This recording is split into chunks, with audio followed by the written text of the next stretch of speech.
3, 2, 1.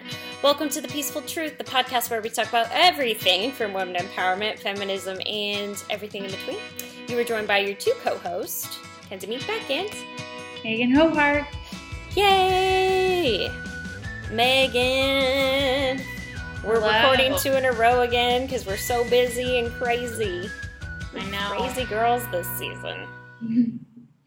But today I wanted to talk about, because we kind of actually preemptively recorded a pre-recording to this where we talked about a record number of women running in the Congress. And now it's a record of women who will serve in the Congress. So we kind of kicked ass. Yes. And it's been, the reason why we're recording this a little bit after the election is because we've kind of been out and about and recorded several back-to-back. So that's why we're a little late on this one. But hey, it's not late because they start in 2019. So, Megan, around 100 women won seats. The previous year was 84, and that's just in the House. And this is according to a record number of women will serve in Congress, an article by Danielle Kurtzleben, and that's in NPR. And at least 121 women will serve, and that is up from the current 107. So, that's pretty good overall. It will also feature the first Native American women, that's plural, the first Muslim woman, that's plural, and the youngest woman ever elected to Congress, and the youngest person elected to Congress, I think. Someone can correct me. So how old is the youngest woman? 29. She's my age. You were running Congress. I can't believe it. I can't believe it. I can barely keep my own life in order. I know, me too. But, like, keeping this all in perspective, women only still, after all of this, account for about 23% of Congress. And, like, gender is 50-50. So, just to keep it in mind, we still got a ways to go. But, yeah, so I wanted to profile the different women that I just referred to, like the women who made kind of first big steps. Did you have anything you were kind of commenting on? Because I haven't seen you talk to you since the election. It's been a long time. I think that one of my favorite parts of the India trip is we were on, like, the only time I was scared for my life is being on these huge buses, and we would be going down mountains, and you would look over the side of the cliff, and it would just be straight down, and you would have like half an inch between the end of the cliff and like your tire. And so it was literally the most terrifying ride of my life. And so I'd have to close my eyes and just breathe the whole time, or else I would never get on a bus. And so while we were on one of these bus rides is when we were finding out the results of the election. And everybody else was, like, nervous about the bus ride, but, like, not as much as me. Like, they could keep their eyes open. And Rob and Melissa, who have been on these buses for, like, thousands of times, yeah, they're scared, but they're just like, whatever, everything's going to be fine. And so Rob pulls out his phone and is, like, reading off all of the stats about, like, the blue wave or whatever, and how many women got elected. And I just remember, like, closing my eyes, just, like, keeping my eyes, like, so squeezed shut so I wouldn't see what we were about to run into, and just be like, yes! Like, so excited. Yay, ladies! He had all, like, the numbers and everything, all of the final numbers that had come in and stuff. So, yeah, that was one of my favorite memories from India. That's so cool. That's awesome. What a way to find out election results. So the first one that I'm highlighting is the different Native American women. It's 2 women that were the first Native American women elected to Congress, which is a huge stride and which is awesome. I wish we were even further, though. But so this is an article in Time magazine. It says Democrats in Kansas and New Mexico become first Native American women elected to Congress. This article is by Katie Riley. So it's Sharice Davis, who is a member of Wisconsin's, and I'm sorry if I butcher any pronunciations.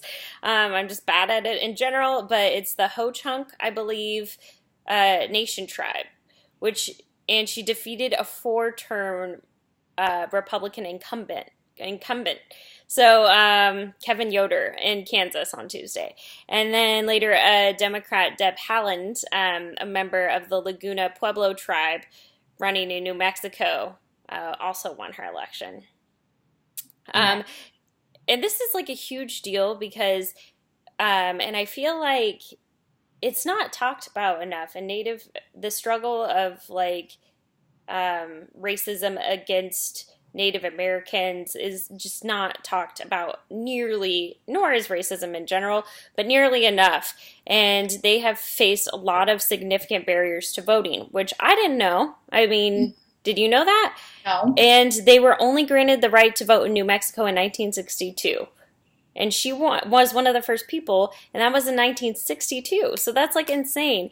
And it was the last state. Our parents were alive in 1962. Right, and that was the last state to enfranchise Native Americans, and she won that state, which is insane.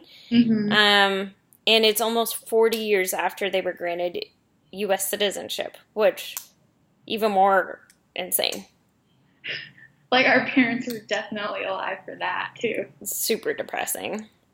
The next one I wanted to talk about, and this is kind of more typical of what we talk about on our podcast, but the millennial Congresswoman, Alexandria, I'm sorry if I butcher these pronunciations. She has a hyphenated last name too. It's Ocasio-Cortez, I think. And she, in a BBC, reported that she couldn't afford rent, according to Crystal Hayes. She's 29 years old, and until January, until her job starts, she won't be able to afford rent. So until she's like serving in Congress, she can't afford rent. She ran focused on the issues of poverty, immigration, and wealth inequality. She was born in the Bronx to Puerto Rican parents, and then she was elected to New York's 14th congressional district. And so she's in the working class and considers herself a part of working class, and she worked in restaurants until early 2018 in restaurants, and she's now a congresswoman. And it's all to supplement her salary as a community activist. She earned about $26,500 last year. Yeah, insane, rough. And another article said Alexandria Ocasio-Cortez's first day in Congress, she's treated as an intern and clothing is criticized, according to a USA Today article by Crystal Hayes. So another thing that women go through, which is highlighting it, she's treated as an intern and her clothing is criticized, which is insane. But she tweeted out, "People keep giving me directions to the spouse and intern events. Not only that, spouse and intern, instead of the ones for members of Congress." And then Ed Scary, I think that's his last name. Oh, wait. Did you hear about this? Also the one that's pissed about Amazon coming to New York? I don't know. But Eddie Scary, that's a terrible name. A reporter at the Washington Examiner posted a photo of her backside. But it wasn't like a scandalous photo, but still. Respect women a little bit. Saying that her clothing showed she wasn't struggling. But maybe people donate it. Like, maybe people don't, you don't know. Maybe her parents help her. Like, you don't know. The Hill staffer sent me this pic of Ocasio-Cortez they took just now. He says, "I'll tell you something, that jacket and coat don't look like a girl who struggles." And then the dictionary.com tweeted back at him apparently the definition of a girl versus a woman, because he called her a girl, and she's a congresswoman. That's funny. So yeah, It shows that sexism is still real. God, I hate it when men say it's not real. And then the last one I wanted to cover is the two Muslim women who were the first Muslim women, plural, again, elected to Congress. Isn't that cool that, like, two of the first were, like, multiple? So one of their names is Rashida Tlaib. I'm not sure. And then I'm very sorry, Ilhan Omar. And this is an article by CNBC. It's by Courtney Connolly. And Talib, and I'm sorry for butchering that, it's spelled Tlaib. She ran opposed after securing the Democratic nomination in August, won Michigan's 13th congressional district, and Omar faced Republican Jennifer Zielinski, I don't know, and she won in Minnesota's 5th congressional district. So I just wanted to highlight, and I actually think I posted a picture of a lot of these women on our Instagram recently. But yeah, so these are some of our Congresswomen. So exciting. Yay!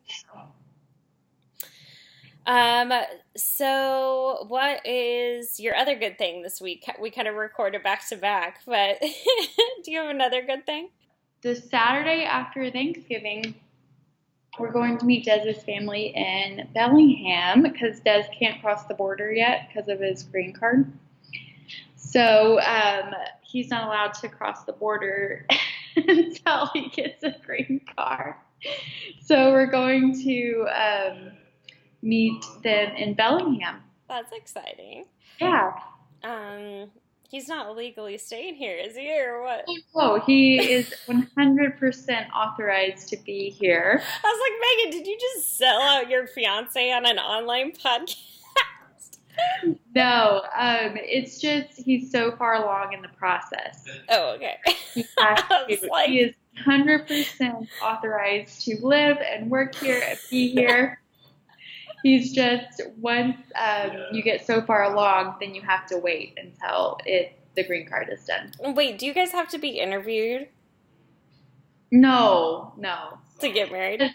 No, because he's not getting a green card because of me. He's getting a green card because of work. So but he can, though, stay now because of you. After we officially get married, yes. And then he would have to do more paperwork even after that. That's funny. I'm looking forward to a Euro trip, which is actually today when the podcast is airing. Nice. Congratulations. Thank you. Well, thank you guys for tuning in. We promise we'll be more in line coming up. But again, next week we are MIA one more week, and then we'll be back to regular programming. Awesome, and I can interview you about your trip after that. Okay, stay tuned for the next episode. Awesome. Okay, awesome. All right. Okay, bye. Bye, guys.